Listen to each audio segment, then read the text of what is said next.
The sound Hey, was it's okay. unmistakable. We're gonna A fix sharp this. crack that I was echoed so across the scared. soundstage, I know. You're cutting safe through the now. hum of lights and the murmur of crew members.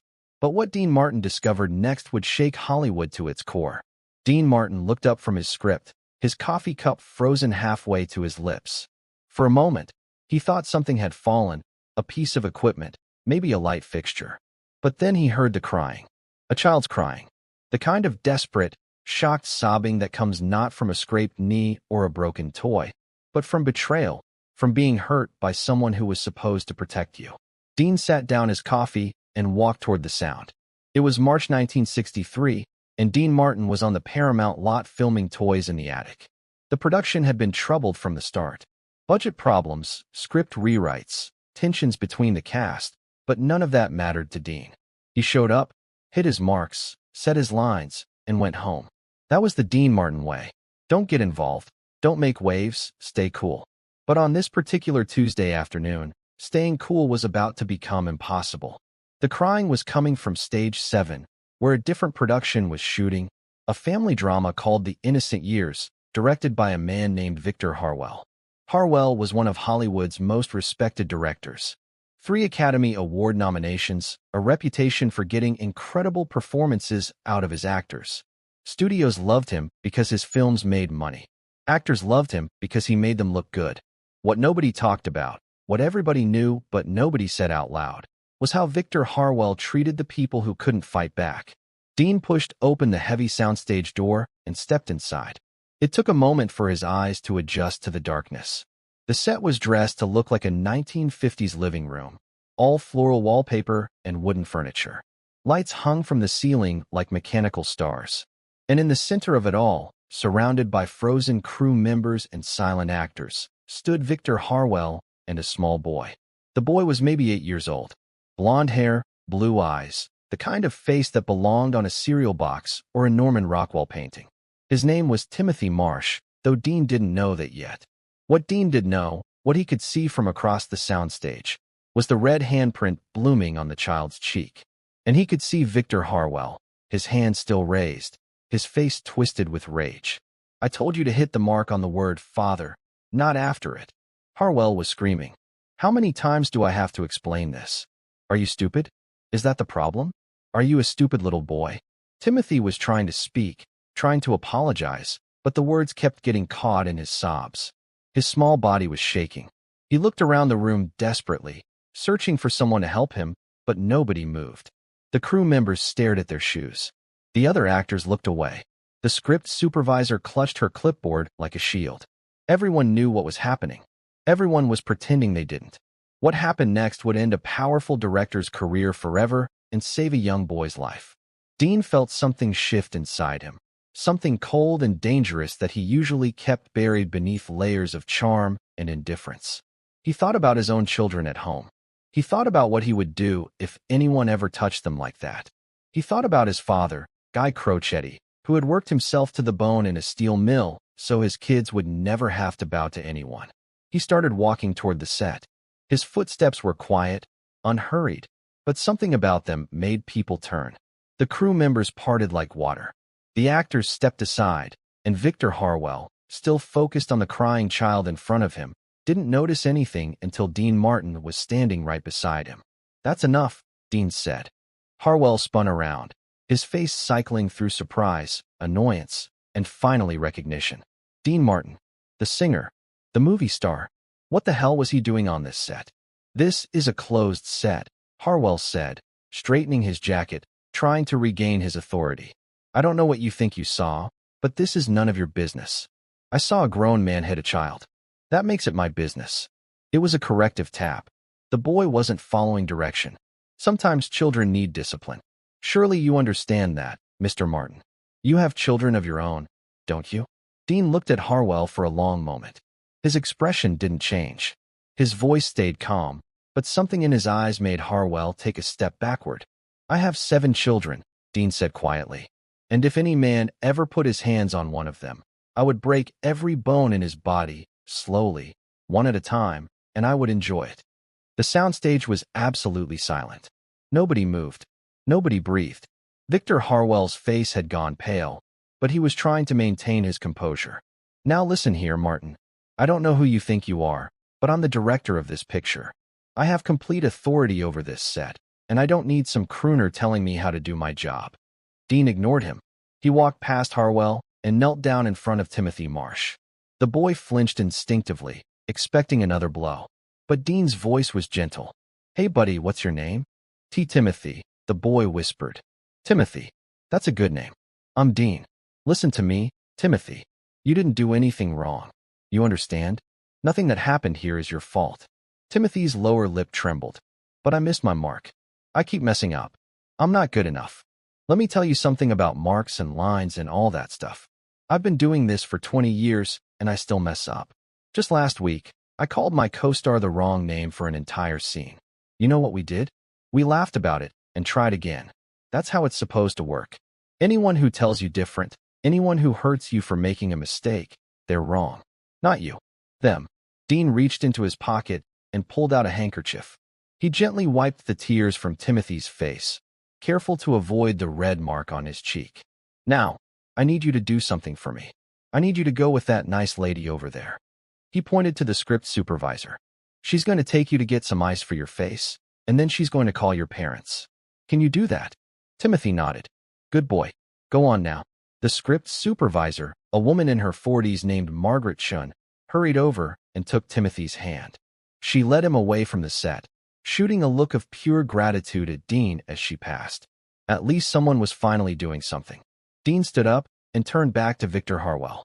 The director had used the moment to compose himself. He was standing straighter now, his jaw set, his eyes hard. "That was very touching, Mr. Martin. Very heroic. But I wonder if you realize what you've just done. Do you have any idea who I am? Do you know how many powerful people in this town owe me favors? I could destroy your career with a single phone call." Dean smiled. It wasn't a warm smile. "You could try. This isn't a game. I've ended careers before. Actors who thought they could challenge me. Producers who tried to interfere with my process. They're all gone now. Forgotten. Is that what you want? To be forgotten?"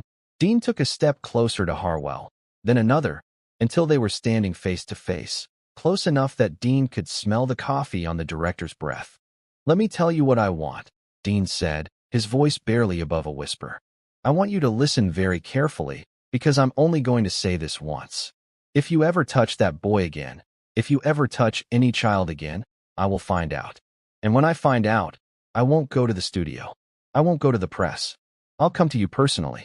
And I promise you, Victor, I have friends who make your powerful connections look like a church social committee. Friends who don't care about Academy Awards or box office returns. Friends who solve problems permanently." Harwell's face went white. Dean Martin was connected to the Rat Pack. The Rat Pack was connected to certain businessmen in Las Vegas and Chicago. Businessmen whose names were never spoken aloud. Businessmen who could make people disappear. "You wouldn't," Harwell whispered. "Try me." They stood there for a long moment, two men locked in a silent battle of wills. Around them, the crew watched with wide eyes. This was the kind of thing that happened in movies, not in real life. Dean Martin, the easygoing singer, the king of cool, threatening a powerful director on his own soundstage. Finally, Harwell looked away. His shoulders slumped. The fight went out of him like air from a balloon. "Fine," he muttered. "I'll be more careful with the boy." "No, you won't. Because you're not going to work with that boy anymore. You're not going to work with any child anymore. In fact, I think it's time you took a vacation. A long one. Maybe permanent. You can't make me quit. I have a contract. I'm not going to make you do anything. But here's what's going to happen.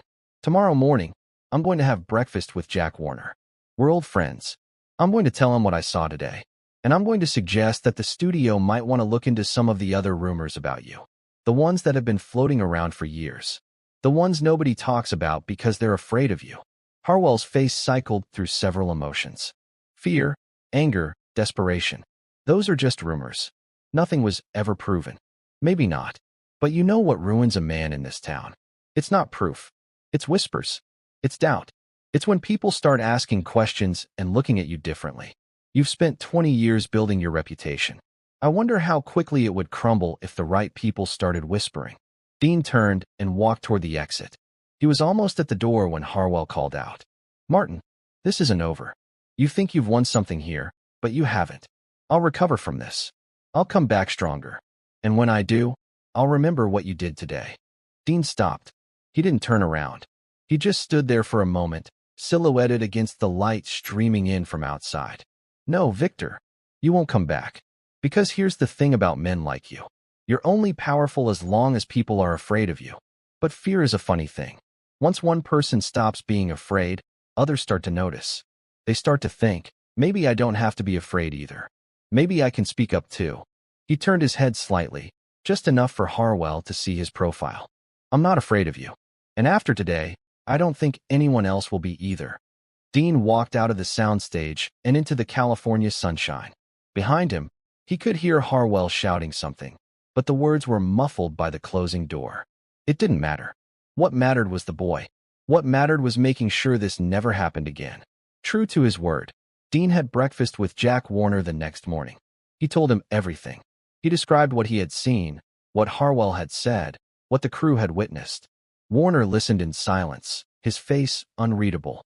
When Dean finished, Warner asked one question. "Are you sure you want to do this, Dean? Harwell has a lot of friends. This could get messy." "Jack, I've got a daughter about that boy's age. If it were her on that set, I'd want someone to speak up. I'd want someone to do something. So that's what I'm doing." Warner nodded slowly. "I'll look into it. Quietly. No promises about what happens next, but I'll look into it." The investigation that followed was swift and thorough. Once the studio started asking questions, more stories emerged. Other child actors who had been mistreated. Other crew members who had witnessed abuse but stayed silent out of fear. The whispers Dean had predicted became a roar. Within 3 months, Victor Harwell was finished. His contract with Paramount was terminated. Other studios refused to hire him. Projects he had been attached to suddenly found new directors. The man who had terrorized child actors for decades was finally being held accountable. Harwell tried to fight back. He threatened lawsuits. He called in favors. He gave interviews claiming he was the victim of a witch hunt led by jealous rivals. But nobody listened. The tide had turned, and there was no turning it back. In the summer of 1963, Victor Harwell left Hollywood for good. He moved to Europe, supposedly to work on international productions, but no films ever materialized. He died in 1978 in a small apartment in Paris, alone and forgotten. The 3-time Academy Award nominee didn't even warrant an obituary in the major trade papers. But the real story, the part that made this more than just a tale of Hollywood justice, was what happened to Timothy Marsh. After the incident on the soundstage, Timothy's parents pulled him from the innocent years. They considered quitting the business entirely. Their son had been traumatized, and they blamed themselves for putting him in that situation. But a week after the incident, they received a phone call. "Mrs. Marsh, this is Dean Martin. I was wondering if I could stop by and see how Timothy is doing." Dean visited the Marsh family at their modest home in Burbank. He brought gifts for Timothy, toys and comic books, but more importantly, he brought time. He sat with the boy for 2 hours, talking about baseball, about movies, about what it was like to be famous. He never mentioned what had happened on the set. He just treated Timothy like a normal kid, not a victim, not a problem to be solved. Before he left, Dean spoke privately with Timothy's parents. "Your boy has talent. Real talent. I saw it even in those few minutes on the set. But right now, he's scared. He thinks he's not good enough. He thinks what happened was his fault. We've told him it wasn't," his mother said, her voice breaking. "We've told him 100 times. I know, but sometimes kids need to hear it from someone outside the family. Someone who's been in this business a long time." Dean paused. "I'd like to help. If you're willing to let Timothy continue acting, I'd like to mentor him. Make sure he works with good people. Directors who understand that children are children, not props." The Marshes agreed. Over the next several years, Dean Martin quietly guided Timothy's career. He recommended him for roles. He introduced him to directors he trusted. He checked in regularly to make sure the boy was being treated well. It was never public, never publicized. Dean didn't want credit. He just wanted to make things right. Timothy Marsh grew up to become Thomas Mitchell Marsh, a character actor who appeared in dozens of films and television shows throughout the 1970s, 80s, and 90s. He never became a major star, but he had a steady career, a reputation for professionalism, and a deep love for his craft. He also became an advocate for child actors, helping to establish better protections and oversight on film sets. In 1995, when Dean Martin died on Christmas Day, Thomas Marsh was one of the few people outside the family who was invited to the private funeral service. He stood in the back of the church, now a man in his 40s, watching as Hollywood said goodbye to the king of cool. After the service, a reporter recognized him and asked why he was there. "Dean Martin saved my life," Thomas said simply. "When I was 8 years old, he walked onto a set where no one was protecting me, and he protected me. He didn't have to. It would have been easier to look away like everyone else did. But he didn't look away. He saw me. And because he saw me, I'm standing here today." The reporter pressed for more details, but Thomas shook his head. "Some stories aren't meant for newspapers. Some stories are just between people who were there. But I'll tell you this. Dean Martin was the coolest man in Hollywood. Not because of the singing or the movies or the Rat Pack. Because when it mattered, when a kid needed someone to stand up for him, Dean Martin stood up. That's cool. That's the coolest thing anyone can be." Years later, in 2010, Thomas Marsh was interviewed for a documentary about the golden age of Hollywood. The interviewer asked about the most important moment of his career. Thomas didn't hesitate. It wasn't a role. It wasn't an award. It was a Tuesday afternoon in 1963 when a man I'd never met walked across a soundstage and knelt down in front of me. He wiped the tears off my face and told me that nothing that had happened was my fault. I was 8 years old, and I believed that I was worthless, that I deserved to be hit, that I wasn't good enough. Dean Martin looked me in the eye and told me I was wrong. He told me I mattered. Thomas paused, his eyes glistening. I've spent my whole career trying to be that person for someone else. Trying to see the kid who's scared, who's being hurt, who thinks they're invisible. Because Dean Martin taught me that's what real men do. They don't look away. They walk across the room and they help. The documentary never aired. The studio that commissioned it went bankrupt, and the footage sat in a vault for years. But the story of what happened on Stage 7 in March 1963 lived on, passed down through generations of Hollywood crew members, whispered among child actors who needed to know that someone had once fought for them. That's the Dean Martin story that matters. Not the songs, not the movies, not the effortless cool, but the man who heard a child crying, walked toward the sound instead of away from it, and said 2 simple words that changed everything. That's enough. That's all it took. That's all it ever takes. Someone to say enough. Someone to stop looking away. Someone to kneel down, wipe the tears, and say, "This isn't your fault." Dean Martin did that for an 8-year-old boy in 1963, and that boy spent the rest of his life doing it for others. That's legacy. That's what it means to matter. Not the applause, not the fame, not the fortune. Just being the one who doesn't look away. If you enjoyed this story from Storysphere, make sure to subscribe for more incredible true stories that remind us what it means to be human.